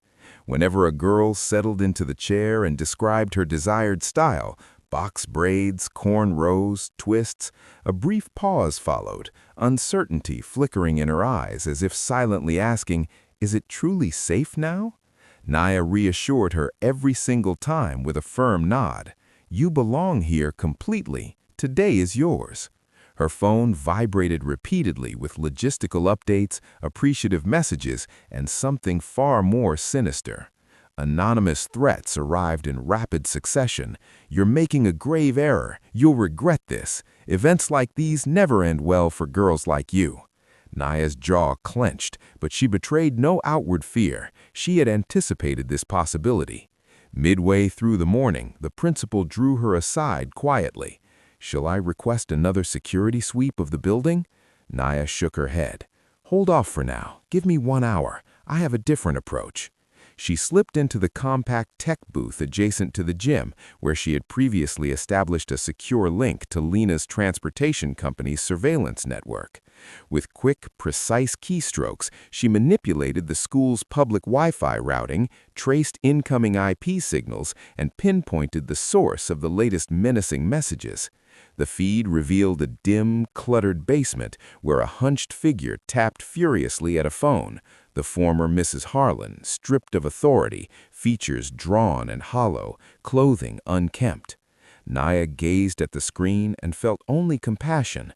The once feared enforcer of rules had become a faded shadow consumed by resentment. Meanwhile, the gymnasium pulsed with fresh vitality. Laughter echoed freely as stylists worked their craft, students shared personal experiences, and remarkably, white classmates queued eagerly to learn proper care for black hair textures. "I never realized how significant this was to you," one admitted openly. "No one ever took the time to ask," came the honest reply, "or truly listen." Those who had endured past cruelty, both girls and boys, posed together for photographs, arms linked, hair freshly styled with attention and respect, faces radiant with the joy of finally being acknowledged. Even former antagonists participated, initially hesitant but soon enthusiastic, some permitting their own hair to be braided in gestures of genuine solidarity. Abruptly, the principal's voice broadcast over the intercom, drawing collective focus. "Before we conclude today, we must honor the individual who made this possible." She beckoned Naya to the stage. Thunderous applause broke out, accompanied by whistles and emotional tears from several attendees. Naya accepted the microphone, voice composed and clear. "This gathering transcends hairstyles. It's fundamentally about dignity and rejecting any attempt to measure our value by appearance. For too long, we concealed ourselves, altered our textures, covered up, desperate to avoid becoming targets. Today, we reclaim our agency." She paused meaningfully, withdrawing a creased envelope from her pocket. "Not everyone supports our progress or celebrates our authenticity. Some prefer we remain silenced." She signaled the principal, who unveiled a large printed image Naya had affixed to the central bulletin board, a captured still of Mrs. Harlan hunched in her gloomy basement, location metadata plainly displayed. "Here is undeniable proof. Hatred thrives in obscurity, but today we stand in full light, united. No message from the darkness can reach us here." The auditorium exploded once more, relief and triumph blending in the charged air. Naya advanced, holding scissors. Before the assembled crowd, she inhaled deeply, snipped away the remaining damaged braids, and allowed them to drift to the floor. Her natural curls emerged unbound, vibrant, and unapologetic. "You may cut or criticize whatever you choose, but my beauty never resided in what could be taken. It lives in what I decide to preserve." The response was overwhelming. Cheers, chants of her name, students surging forward for embraces, high fives, or simple words of gratitude, tears mingling freely with laughter. The celebration closed with an enormous group photograph, capturing dozens of beaming faces showcasing every imaginable texture and style, arms draped companionably over shoulders, principal and faculty included. Behind the scenes, the school board discreetly ratified updated anti-discrimination measures, at last aligning with the bravery their students consistently demonstrated. Naya remained after most departed, observing lingering groups at the bulletin board, gesturing toward Mrs. Harlan's image and shaking heads in disbelief. "She believed she could intimidate us forever," one murmured. "Not anymore." Later, Naya perched on the gym bleachers, scissors still clutched loosely, sensing simultaneous lightness and newfound gravity. Fear's grip was loosening, yet responsibility's mantle grew heavier. The obligation to sustain momentum, prevent regression to former patterns. The new principal sat beside her. "You've accomplished far more than transforming appearances today, Naya. You've reshaped this entire school." Naya offered a weary smile. "Much remains unfinished. Not everyone has embraced the change." The principal placed a supportive hand on her shoulder. "True, but no one stands isolated now." That evening at home, Naya gently cleansed her liberated hair, water cascading over her scalp, triggering an internal shift. She recognized at last that true freedom extended beyond fleeing past wounds. It involved constructing enduring structures long after scars diminished. Her phone held numerous unread messages, shared photos, heartfelt thanks, personal testimonies from peers finally secure enough to embrace their identities. "You gave me courage," one declared. "You helped me love who I am," stated another. Yet Naya also noted lingering uncertain glances from a small cluster at the event's rear, remnants of Mason's former circle, expressions doubtful, attempts at humor falling flat. Echoes of the previous regime persisted at Oak Ridge, but their influence waned, voices fading to quiet murmurs. She vowed silently never to permit the hard-won standards to erode into quiet complacency. The struggle for dignity, mutual respect, and authentic inclusion had only commenced, yet now a full movement supported her, transcending a solitary mission. Toweling her hair dry and meeting her reflection, Naya smiled, a modest, genuine curve. This narrative belonged to her entirely now. No external force would author it again. And the following morning, as she re-entered school halls, she did so without glancing backward. A fresh era had unmistakably begun, and Naya guided it forward with each resolute, unbreakable stride. Mrs. Harlan's once rigid existence, built on enforced regulations and cultivated fear, contracted abruptly to a stark prison cot, flaking walls, and unrelenting clamor. No refuge remained, no emblem of authority to brandish, no classroom to dominate. During the initial week of incarceration, Mrs. Harlan clung desperately to her former demeanor, striving to uphold the same erect posture and curt speech patterns that had once intimidated entire classrooms. But the seasoned inmates pierced the pretense effortlessly. They sensed fragility from the outset, and in such an unforgiving setting, any hint of vulnerability became an open invitation for exploitation. The harassment commenced modestly. A blanket mysteriously disappeared from her assigned bunk, meals arrived noticeably colder than others, pointed jabs directed at her uncalloused hands, and her habitual avoidance of direct eye contact. The aggression soon intensified. She faced abrupt pushes while waiting in food lines, deliberate shunning during shower periods, and intimidating confrontations in the communal laundry space. The women who had endured years within those walls scrutinized her and identified a figure whose sense of authority derived exclusively from belittling those beneath her. The most poignant cruelty lay not in the mistreatment itself, but in the fact that the barbs flung at her closely resembled insults she had routinely deployed against students. "Who's feeling superior now?" one prisoner whispered venomously while swatting Mrs. Harlan's tray to the floor, scattering its contents. "Looks like the teacher's favorite has 0 friends in this place." Harsh, unrelenting laughter pursued her along the stark hallways, sharper and more savage than any reprimand she had ever issued. Many nights she remained sleepless on the uncomfortable cot, palms covering her face, mentally reliving scenes from Oak Ridge corridors, observing her past actions as an outsider for the first time, acknowledging the tyrant she had embodied and the damaging legacy she had forged. Each effort to lodge formal complaints elicited casual indifference from corrections officers. "This environment isn't built on fairness," one guard commented offhandedly. "You ought to know that better than most, Mrs. Harlan." Simultaneously, Mason confronted his own harsh awakening in the juvenile detention center. The era of dominating school hallways had ended abruptly. He was reduced to just another problematic youth, deprived of special status, compelled to wear standard attire, and bound by inflexible daily regimens he held no sway over. His routine dissolved into repetitive counseling circles, each session proving more exhausting than the last. He inwardly rebelled against modules covering Black history and narratives of perseverance through adversity.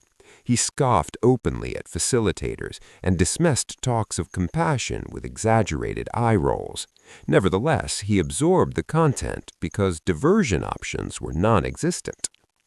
External contact arrived solely via Tyler, who had seamlessly switched loyalties and now enjoyed relative freedom, dispatching pictures of fresh social circles, plentiful meals, and carefree moments basking in sunlight.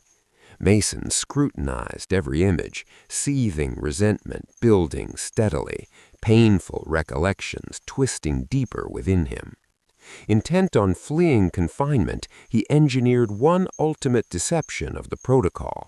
He deliberately sparked a courtyard scuffle, absorbing impact strategically, then dramatically collapsed while clutching his torso and emitting exaggerated groans of distress.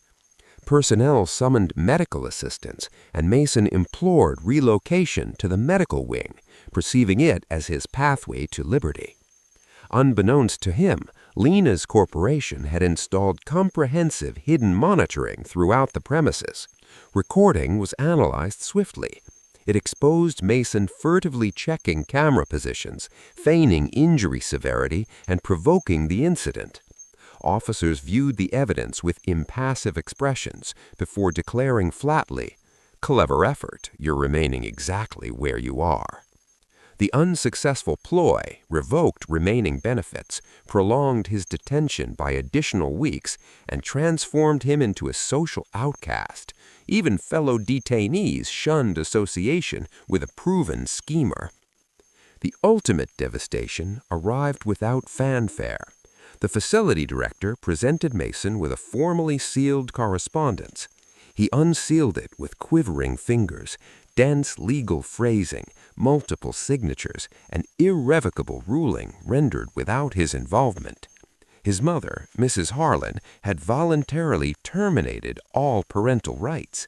To obtain sentence leniency, she accepted complete disconnection, no visitation, no legal challenges, no ongoing relationship. Mason reviewed the page 3 times before the meaning registered fully. His mother had elected self-interest above all.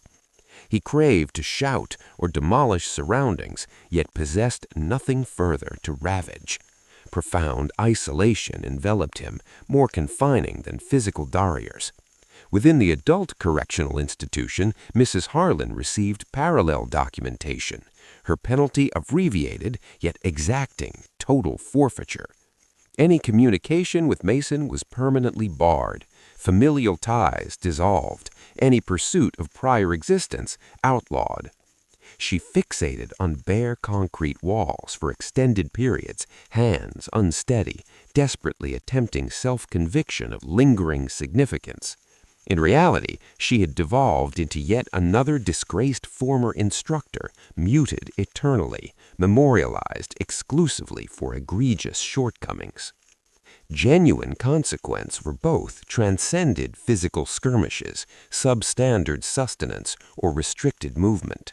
It manifested in the engulfing void that muted their expressions and the stark recognition of complete solitude. Mrs. Harlan passed days observing fellow prisoners cultivate networks and coalitions, perpetually omitted and unwelcome. She beheld her past strategies reflected in minor vendettas, groups coalescing, designating weekly targets. She endeavored to caution them, asserting such patterns yielded only futility, but ridicule and contempt overwhelmed her pleas. "Get lost, old woman, you hold no wisdom for us." Mason encountered comparable rejection. Youths who previously emulated him now maintained deliberate distance. His tainted status proved contagious. He earned notoriety as the deceiver whose ploy spectacularly failed. In compulsory gatherings, he remained mute while others shared accounts of supportive family visits, renewal prospects, and forward optimism. Arms tightly crossed, gaze intense, he contributed nothing. No one offered solace, and during nocturnal hours on his bunk, he comprehended authentic desolation. Existence progressed at a glacial pace. Daily, Mrs. Harlan confronted her mirror image, perceiving incremental erosion of substance and presence. She initiated correspondence to administrative bodies, to distant acquaintances, but abandoned each draft incomplete. No remaining message warranted transmission. Her identity now functioned as admonitory anecdote circulated at Oak Ridge, exemplifying outcomes when dominance masquerades as concern. Mason retained official notices in a compartment, yet refrained from revisiting them. He discontinued reactions to Tyler's provocations, ceased attempts at self-vindication. No remaining spectators demanded performance. Gradually, he acknowledged that the fortifications and pacts he had compelled were self-constructed incarcerations. No deliverance materialized, no maternal figure, no comrades, no next chapter. He persisted merely as a confined adolescent, companioned exclusively by resonances of every malicious declaration he had uttered. Their painstakingly assembled reputations disintegrated into oblivion. Ultimately, no external force or brutality dismantled them. Vacuity accomplished that, the prolonged, tormenting enlightenment that malice fabricates its personal, inescapable isolation. Both Mrs. Harwin and Mason were consigned to live amid the debris of their own devising, perpetually pursued by apparitions of their origination. And in the ensuing tranquility after widespread disorder, the supreme castigation manifested, not corporeal fracture, but spiritual fragmentation, forsaken, accompanied solely by enduring contrition. Nia proceeded into the State Education Board Assembly, escorted by a silence more incisive than any prepared address.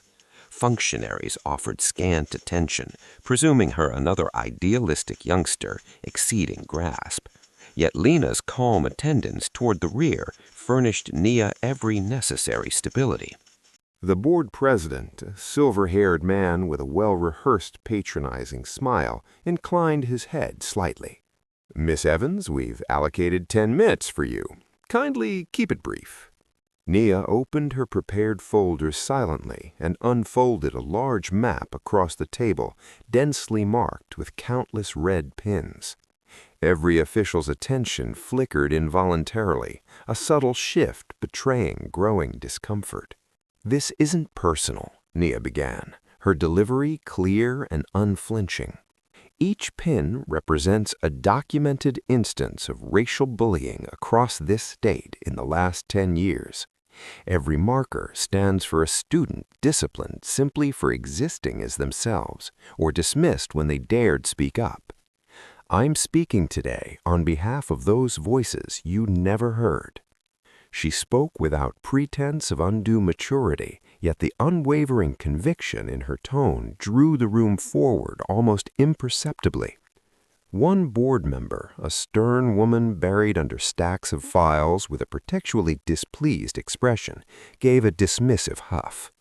"And you believe a handful of dots demonstrates some grand pattern? Random events don't constitute a systemic crisis." Nia met her stare directly. "If they're truly random, why do they appear in every urban center, every remote district, every public and private institution? Why does the count rise annually?" An impatient male member attempted to redirect proceedings. "This board maintains established policies against harassment. Any legitimate concerns would be handled at the local level." Nia shook her head firmly. Local authorities are precisely the ones concealing problems. I have emails from parents, letters from guidance counselors, messages from students warned to remain silent or jeopardize their futures. I've reviewed your internal memos stamped "No action required" on files containing photographic proof. She navigated swiftly through projected screenshots, correspondence, and records, identifying specific communities, institutions, and affected youth. The president's composure wavered, voice tightening. "So what exactly are you demanding? That we dismiss every administrator and rebuild from scratch?" Nia responded steadily, without raising volume. "No, I demand true accountability. Establish an independent panel to examine every complaint. Remove protective authority from individuals with conflicts of interest." A younger, less jaded member leaned in curiously. "And funding for all this? Our budget scarcely covers basic technology upgrades." Nia replied without pause. "You won't need to allocate anything. I've already begun independently." She detailed how earnings from garage work funded private attorneys representing families unable to afford representation. "I performed your responsibilities during evenings and weekends while attending classes and addressing the fallout you ignored." Silence blanketed the chamber, not from admiration, but from exposure of their prolonged inaction. Lena observed from the rear, expression neutral, allowing her daughter full command of the hard-earned platform. The president attempted to reassert control. "What qualifies you to claim superior insight over experienced adults here?" Nia paused briefly before replying. "Nothing. I simply care more deeply and have far less to lose." She proceeded to list institutions with the most egregious records, quoting verbatim from affected students who forfeited scholarships, ceased advocating, or withdrew entirely. The atmosphere shifted palpably when one member, perhaps recognizing inevitability, inquired softly, "What specific actions are you requesting now?" Nia maintained steady eye contact. "Acknowledge your shortcomings. Form a permanent neutral entity for complaint review. Finance genuine support networks for impacted youth. Cease treating their suffering as mere public relations damage." The presiding official averted his gaze, complexion paling. "You expect complete systemic overhaul based on one individual's campaign?" Nia held firm. "The framework you designed is malfunctioning. If functional, my presence today would be unnecessary." Then came the decisive revelation as she recited names of initial clients secured through her funded legal aid. "These families aren't targeting individual schools. They're pursuing litigation against this board. Coverage begins next week." It amounted to strategic checkmate. The assembled adults recognized evasion was impossible. Bureaucratic defenses could no longer shield exposed truths. Several members, visibly chastened, offered tentative apologies, while others focused on frantic note-taking and avoided contact. The least seasoned member finally spoke.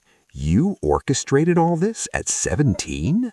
Nia confirmed with a nod. "Precisely. So what's preventing you?" By session's conclusion, options were exhausted. The board voted, reluctantly yet unanimously, to establish external oversight, mandate public transparency reporting, and permit legal representation for students in harassment proceedings. Nia exited alongside Lena, no longer defined merely as her mother's child, but as an autonomous catalyst.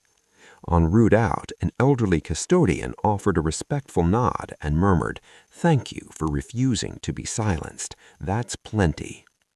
In an environment where quiet once equated to security, Nia had transformed into the persistent voice impossible to disregard. From that point onward, references to her as the transport magnet ceased. She became known simply as Nia, champion of equity, compelling even this governing body to yield before the unrelenting strength of one determined advocate. The path forward remained challenging, yet the struggle had fundamentally altered, now directed according to her vision and resolve. Tyler lurked in the dim shadows behind the school building, his face puffy and bruised, lips cracked and bleeding. Whatever cocky confidence he once carried had completely evaporated. He jumped at every rustle, eyes flicking anxiously toward the parking lot until Naya finally emerged, her stride measured and purposeful, posture radiating a quiet strength that carried more weight than any overt menace. He attempted a feeble grin, but she regarded him with unflinching neutrality. "You already know why I'm here," he mumbled, voice unsteady and low. "I've got no place left. They ambushed me. Everyone despises a traitor. I can't return home, not after everything I've done. Please speak to your mom. Get me work at the garage."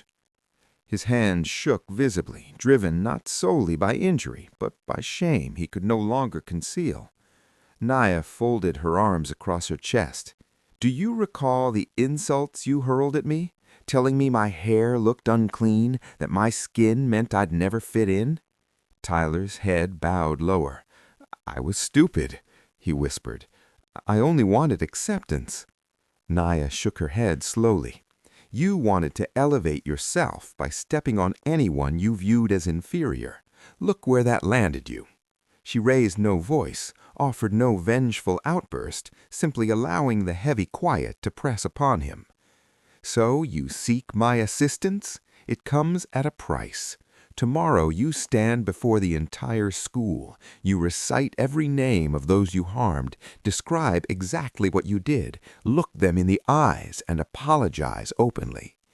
Tyler's expression contorted with dread. "Don't mock me. Some might even attack again." Naya's tone remained cool and even. "That's not my concern. Genuine remorse begins with full ownership of your actions." He nodded gradually, worn down by fatigue and remorse. The following day, Naya escorted him into the crowded gymnasium during lunch, positioning him squarely before the assembled students. He faltered and stumbled over words at first, but her steady gaze compelled him onward. Name after name he recited from the list, voice catching on past cruelties, compelled to revisit every vicious remark, every physical push, every damaging rumor he had fueled. Some onlookers smirked, others observed impassively with arms crossed. Yet as he concluded, an unusual stillness descended, a collective realization that this moment transcended mere public shaming. It dragged buried guilt into open light and denied it further refuge. Afterward, Tyler approached Naya near the bleachers, anticipating some reprieve.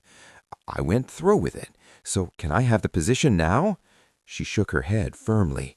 "Not yet. You don't repair your life by fleeing to convenience." She extended a slip of paper bearing an address and contact name. "This is the administrator of a group home for Black and Latino children without parents across town. You'll volunteer there. No compensation, no easy outs for 1 full year. You serve, you listen, you assist wherever directed. Perhaps you'll finally understand the perspective of those you targeted." His jaw slackened in disbelief. "That's unfair. I'm not—" Naya interrupted calmly. "It's far more equitable than anything you ever offered. Want escape from your consequences? Demonstrate worthiness or remain unchanged." Her tone eased marginally. "True forgiveness doesn't erase history.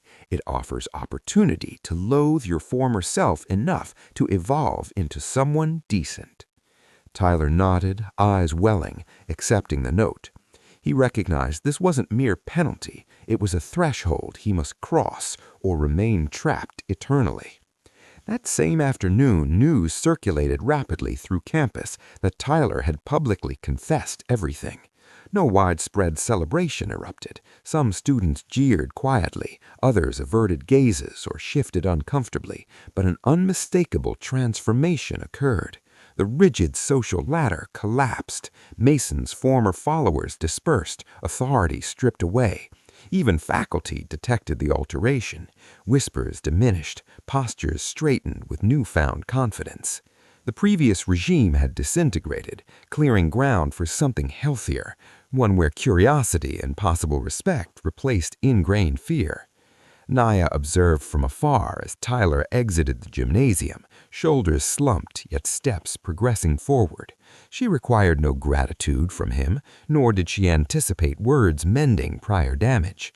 Yet she had constructed something surpassing personal retribution, an enduring example. In that instant, she comprehended authentic justice's essence lay not in inflicting suffering, but compelling perpetrators to confront their own repulsiveness until it became unbearable.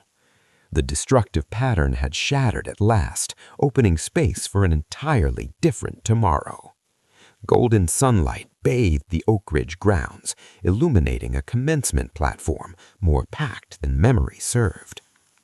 Bikers wearing weathered, patched vests formed a solemn honor guard along the pathway, their gleaming motorcycles standing silent in tribute to a day the town would never erase from memory. Nia navigated the gathered crowd on her own terms, head raised confidently, foregoing the traditional graduation gown for the well-worn leather jacket she had truly earned through endless sweat and visible scars in her mother's garage. All attention fixed upon her, yet she advanced steadily, pace neither rushed nor tentative. When her name echoed across the speakers, the ovation erupted like thunder, mingled with wonder, appreciation, and astonishment that the girl once ridiculed in these very corridors now occupied center stage. She approached the podium, allowing the acclaim to fade naturally before beginning. I want to thank this school for revealing the strength found in silence and the heavy cost of shattering it. Her words projected clearly and authentically across the assembly. To everyone who attempted to destroy me, thank you. You compelled me to discover reserves of resilience I never knew existed. You taught me that no one else determines my value but myself. No trace of resentment colored her delivery, only resolute pride. She indicated the nearby sculpture, an intricate fusion of discarded metal shaped into braids that gracefully expanded into soaring wings. This creation is my offering to Oak Ridge. Each time you pass it, recall that what someone seeks to sever from another can transform into the very means of liberation. As proceedings neared conclusion, a ripple of anticipation spread. Lena ascended the platform, commanding attention as always, though a gentler warmth softened her expression today. Before the entire gathering, she placed a set of keys into Nia's palm, keys to the custom motorcycle Nia had constructed herself, embodying every struggle, every restoration, every instant of unwavering refusal to yield. You've rightfully earned this, Lena declared, emotion thickening her voice. Now you'll travel distances I never reached. She declared her immediate retirement publicly, entrusting leadership not solely to Nia, but to an emerging generation committed to reshaping standards rather than merely enduring them. In the closing minutes, Nia secured her helmet and glimpsed her reflection in the bike's mirror, no longer the young woman bound by humiliation and fury, but a determined adult claiming her own path. She clasped her mother's hand briefly, then ignited the engine. The powerful roar pierced the morning calm, announcing fresh beginnings rather than closure. As she eased forward between aligned motorcycles, former classmates, and educators, her essence shone unmistakably. This occasion transcended mere commencement. It declared she had severed binding links, that self-worth rather than animosity fueled her journey ahead. She accelerated smoothly, the sound reverberating through the valley, and for once every observer maintained their gaze. The former hierarchy had dissolved, displaced by bravery, selective mercy, and unyielding perseverance. As Nia receded toward a horizon alive with possibility, the institution, the bikers, and the community itself appeared to inhale more freely. In that instant, Nia's core truth resounded beyond any formal address. Hatred forges chains, yet dignity supplies the release. She elected to fracture the bonds and soar independently. The vast world lay open, and this time it belonged entirely to her. Ultimately, Nia departed not triumphant in the conventional sense, but profoundly transformed. She recognized now that genuine resilience avoided loudest retaliation, instead residing in steadfast rejection of allowing malice to mold one's identity. Her visible and internal scars testified that enduring brutality demanded more than passive tolerance. It required daily choice to uphold dignity even amid isolation. Perhaps global change evades single instance, yet vocal courage sows essential seeds. What choice would you make in Nia's circumstances? Have you confronted unfairness and unearthed personal fortitude? Share your experience or insight in comments below. Together we foster mutual growth. If this narrative moved you, remember to like, subscribe, and become part of our community for more inspiring stories drawn from life.